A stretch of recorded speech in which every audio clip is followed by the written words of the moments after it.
When daybreak came, all the chief priests and the elders of the people plotted against Jesus to put him to death. After tying him up, they led him away and handed him over to Pilate, the governor. Then Judas, his betrayer, seeing that Jesus had been condemned, was full of remorse and returned the 30 pieces of silver to the chief priests and elders.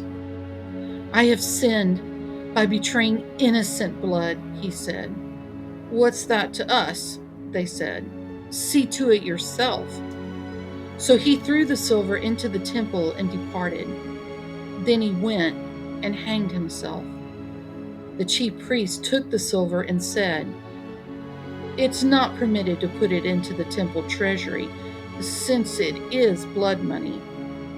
They conferred together and bought the potter's field with it as a burial place for foreigners.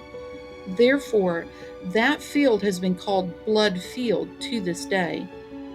Then what was spoken through the prophet Jeremiah was fulfilled. They took the 30 pieces of silver, the price of him whose price was set by the Israelites, and they gave them for the potter's field, as the Lord directed me.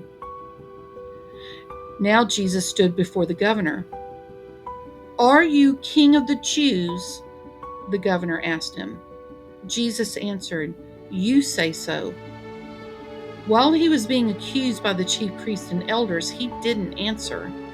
Then Pilate said to him, "Don't you hear how much they are testifying against you?"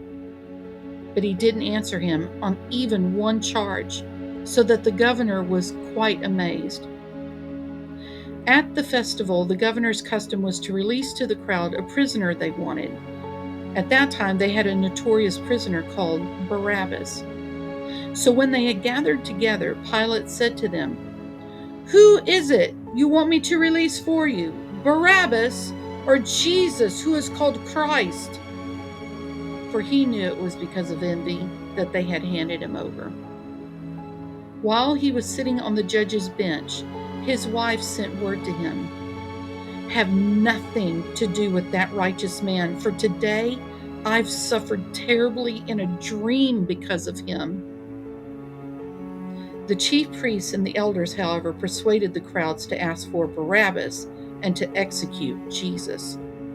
The governor asked them, "Which of the two do you want me to release for you?"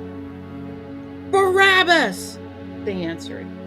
Pilate asked them, "What should I do then with Jesus, who is called Christ?" They all answered, "Crucify him." Then he answered, "Why? What has he done wrong?" But they kept shouting all the more, "Crucify him!" When Pilate saw that he was getting nowhere, but that a riot was starting instead, he took some water, washed his hands in front of the crowd, and said, "I am innocent of this man's blood. See to it yourselves." All the people answered, "His blood be on us and on our children." Then he released Barabbas to them, and after having Jesus flogged, handed him over to be crucified. Then the governor's soldiers took Jesus into the governor's residence and gathered the whole company around him. They stripped him and dressed him in a scarlet robe. They twisted together a crown of thorns, put it on his head, and placed a staff in his right hand. And they knelt down before him and mocked him, "Hail, King of the Jews!" Then they spat on him, took the staff, and kept hitting him on the head. After they had mocked him, they stripped him of the robe, put his own clothes on him, and led him away to crucify him. As they were going out, they found a Cyrenian man named Simon. They forced him to carry his cross. When they came to a place called Golgotha, which means place of the skull, they gave him wine mixed with gall to drink. But when he tasted it, he refused to drink it. After crucifying him, they divided his clothes by casting lots. Then they sat down and were guarding him there.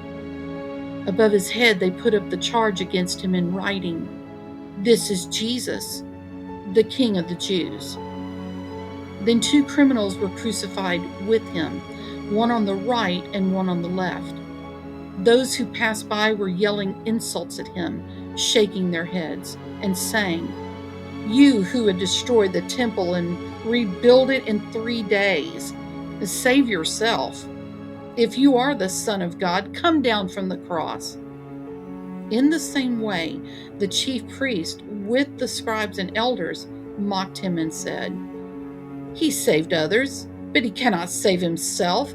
He is the King of Israel. Let him come down now from the cross, and we will believe in him. He trusts in God.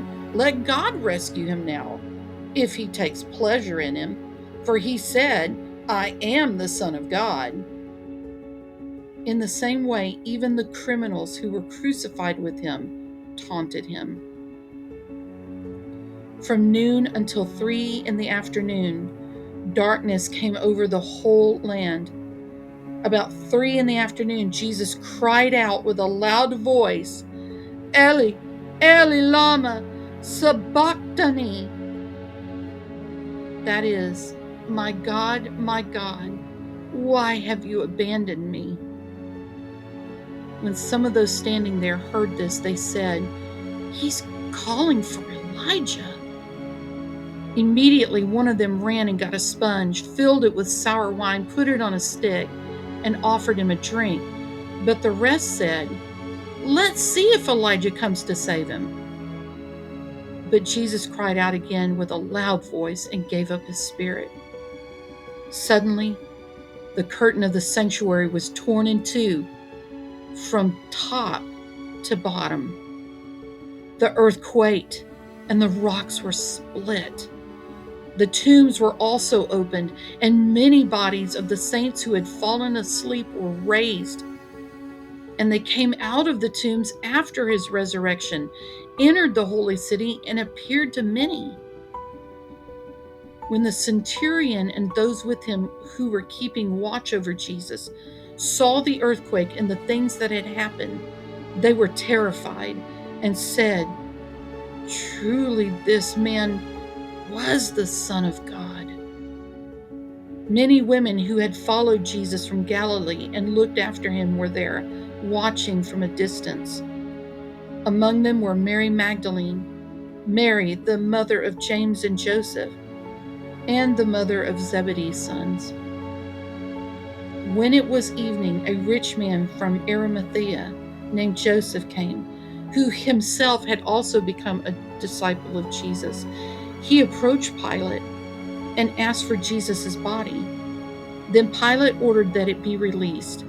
So Joseph took the body, wrapped it in clean, fine linen, and placed it in his new tomb, which he had cut into the rock. He left after rolling a great stone against the entrance of the tomb. Mary Magdalene and the other Mary were seated there, facing the tomb. The next day, which followed the preparation day, the chief priests and the Pharisees gathered before Pilate and said, "Sir, we remember while this deceiver was still alive, he said, 'After 3 days I will rise again.' So give orders that the tomb be made secure until the 3rd day. Otherwise, his disciples may come, steal him, and tell the people he has been raised from the dead. And the last deception will be worse than the first." "You have a guard of soldiers," Pilate told them. "Go and make it as secure as you know how." They went and secured the tomb by setting a seal on the stone and placing the guard.